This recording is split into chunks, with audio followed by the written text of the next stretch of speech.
여러분 안녕하십니까? 광주 MBC 뉴스데스크입니다. 광주를 방문한 더불어민주당 이낙연 후보가 국회의원직 사퇴라는 승부수를 던졌습니다. 1차 슈퍼위크와 호남 순회 경선에서 반전을 시도하겠다는 전략으로 보이는데요. 부끄럽지 않은 후보를 내야 한다며 이재명 후보를 겨냥하기도 했습니다. 보도에 윤군수 기자입니다. 충청권 순회 경선에서 충격패를 당한 뒤 김대중 전 대통령의 묘소를 찾았던 이낙연 후보가 광주에서 국회의원직 사퇴를 선언했습니다. 저의 모든 것을 던져 정권 재창출을 이룸으로써 민주주의와 민주당, 대한민국과 호남 그리고 서울 종로에 제가 진 빚을 갚겠습니다. 1차 선거인단 투표가 시작된 날 지역구인 서울 종로가 아니라 광주에서 의원직 사퇴를 선언한 건 다분히 전략적인 포석으로 읽힙니다. 오는 12일 1차 슈퍼위크에서 이재명 후보의 격차를 줄여야만 호남 경선에서 반전을 시도할 수 있기 때문입니다. 이낙연 후보는 5.18 영령 앞에 부끄럽지 않은 후보를 내야 한다며 우회적으로 이재명 후보를 겨냥하기도 했습니다. 민주당의 대통령 후보가 도덕적이지 않아도 좋다는 발상이 어떻게 가능합니까? 광주는 인공지능의 수도, 전남은 동북아 에너지의 중심으로 만들겠다는 공약도 발표했습니다. 또 광주 군공항 이전 문제를 차기 대통령 임기 안에 해결하고 목포, 부산 KTX 등 광역교통망을 확충한다는 공약도 제시했습니다. 이에 맞서 이재명 후보는 오는 12일 영상회의 방식으로 광주 전남 공약을 발표하기로 했고 박용진 후보도 오는 13일 광주 방문을 예약했습니다. 쫓는 자와 쫓기는 자의 호남 민심 쟁탈전이 한층 뜨거워지게 됐습니다. MBC 뉴스 윤군수입니다.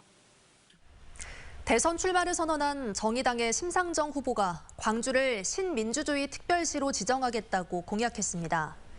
광주를 방문한 심상정 후보는 이제 광주가 정치 1번지를 넘어 아시아 민주주의의 심장이 돼야 한다며 이같이 밝히고 아시아 민주인권 공원 건립과 국립민주주의연구소 설립 등을 구체적인 방안으로 제시했습니다.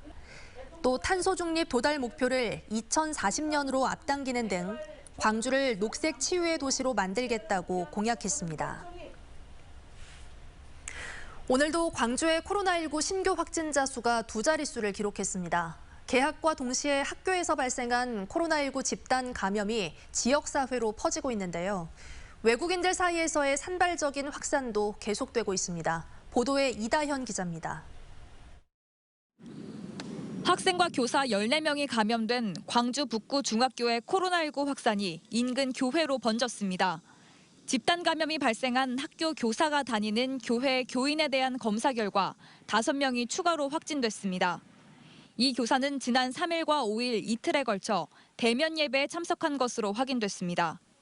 현재 종교시설의 대면 예배는 전체 수용 인원의 20%까지 가능한데 방역당국은 아직 방역수칙 위반 사항이 드러난 것은 없지만 교회 출입자 명부 조사 등을 통해 내부 확산 경위를 심층 조사하고 있습니다. 이처럼 대면 등교가 시작된 이후 교내 확산은 학교 밖 지역사회로 번지고 있습니다. 8월 중순 순차적으로 개학이 이뤄진 후 지금까지 광주 유치원과 초중고등학교 12곳에서 확진자가 발생했는데 학교 밖으로의 연쇄 감염 우려까지 나오며 3,000명 이상이 진단검사를 받고 2,000명 이상이 자가격리됐습니다. 학생과 교직원의 확진이 가족과 지인 및 다중이용 시설을 통해 지역사회에 빠르게 확산되고 있는 상황입니다. 특정 장소에서의 집단 감염이 외부로 확산하는 양상은 외국인 사이에서도 마찬가지로 나타나고 있습니다.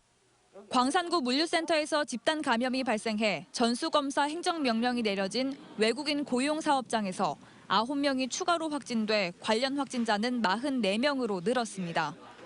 또 광산구에 사는 외국인 검사와 관련해서도 4명이 추가로 양성 판정을 받았습니다. 방역당국은 국내에 머무는 외국인들이 한 공간에서 집단 생활하는 경우가 많아 감염이 확산되고 있는 것으로 보고 있습니다. 학교와 외국인 등 집단 감염이 연쇄 감염으로 이어지면서 지역사회 내 숨은 확진자를 통한 조용한 전파에 대한 우려도 커지고 있습니다. MBC 뉴스 이다현입니다.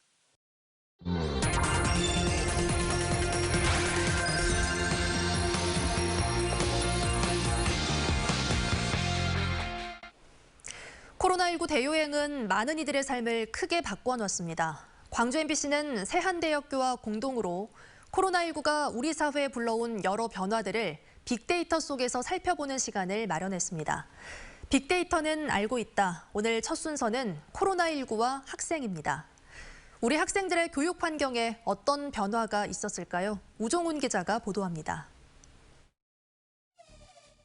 코로나19 이전과 이후 신문과 방송 기사를 통해 드러난 학생들의 학습과 일상생활은 어떤 차이를 보였을까? 이를 알아보기 위해 지난 2018년 1월 이후 3년 8개월 동안의 기사 2만 8천 건을 코로나 이전과 이후로 나누어 분석해 보았습니다.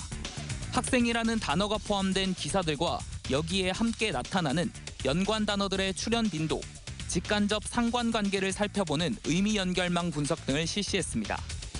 분석 결과 원격 수업 실시에 따른 수업 환경 측면에서의 변화가 가장 두드러졌습니다. 코로나 이전에 나타나지 않던 온라인, 원격 수업, 등교 수업, 비대면 등의 단어가 코로나 이후에는 출현 빈도 상위 키워드로 새롭게 등장했음을 알 수 있습니다. 반면에 체험, 대회, 참가, 캠프와 같은 키워드는 코로나19 이전에는 출현 빈도가 높았지만 코로나19 시기에는 아예 자취를 감춰 체험 중심의 학생 활동이 크게 위축됐음을 확인할 수 있었습니다. 특히 시험, 성적, 대입 등의 키워드도 출현 빈도가 현저히 낮아졌음을 알 수 있었습니다. 입시 위주의 성적 위주의 학생에게는 그게 중요하다고 생각했다는 데서 관점이 바뀌어서 패러다임이 변화된 거죠.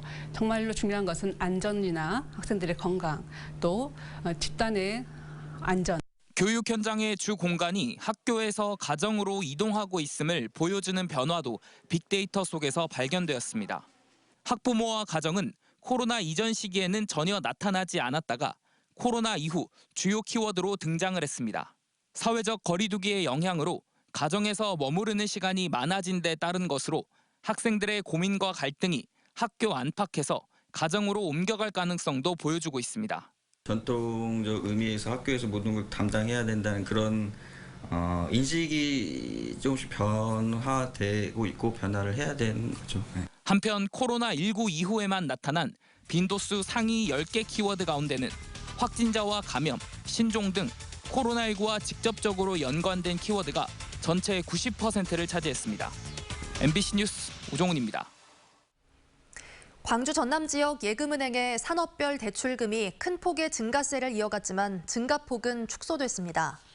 한국은행 광주 전남 본부에 따르면 6월 말 현재 지역 예금은행의 산업별 대출금 잔액은 41조 원으로 올 상반기 중 1조 3천억 원이 늘었습니다. 이 같은 증가액은 상하반기 각각 2조 원 이상 급증했던 지난해보다는 줄어든 수치지만 코로나 이전인 2019년 수준을 크게 웃도는 액수입니다. 업종별로는 제조업과 서비스업 모두 대출액 증가폭이 축소된 반면 건설업종만 대출액 증가폭이 컸던 것으로 조사됐습니다. 부영그룹이 한국에너지공대 부지로 기부하고 남은 골프장에 아파트를 짓겠다고 나선 데 대해 지역 시민사회단체가 크게 반발하고 있다는 소식 몇 차례 전해드렸었죠. 과도한 특혜 논란 속에 주민설명회가 열렸는데 나주시의 행태를 비판하는 목소리가 본물처럼 터져나왔습니다. 조현성 기자의 보도입니다. 나주 빛가람 혁신도시에서 열린 나주 도시관리계획 변경안과 환경영향평가 초안에 대한 주민설명회. 시작하기가 무섭게 부실한 자료를 성토하는 참석자들의 항의가 이어졌습니다.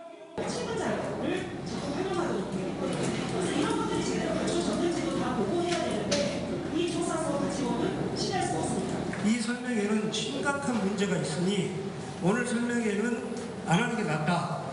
설명회 자료대로라면 나주시는 골프장 잔여 부지 37만 제곱미터의 용도를 자연 녹지 지역에서 제3종 일반 주거 지역으로 변경하는 것을 추진하고 있습니다.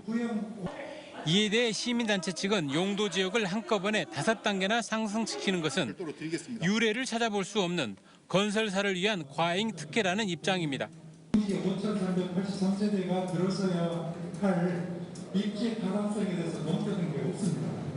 고성이 오가며 파행을 겪던 설명회는 반대측 주민들이 퇴장한 가운데 가까스로 재개가 됐고 나주시 측은 원론적인 입장만 거듭 밝혔습니다. 여러분들의 많은 의견을 담아서 마지막에 우리 주민들이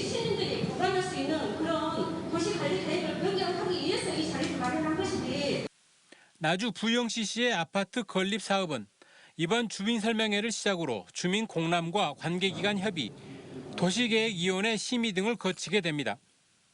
하지만 일정 부분 개발이 불가피하다는 나주시와 처음부터 과도한 특혜성 사업이라는 시민단체의 입장 차이가 워낙 커 사업 단계가 진행될 때마다 거센 반발과 진통이 예고되고 있습니다. MBC 뉴스 조현성입니다.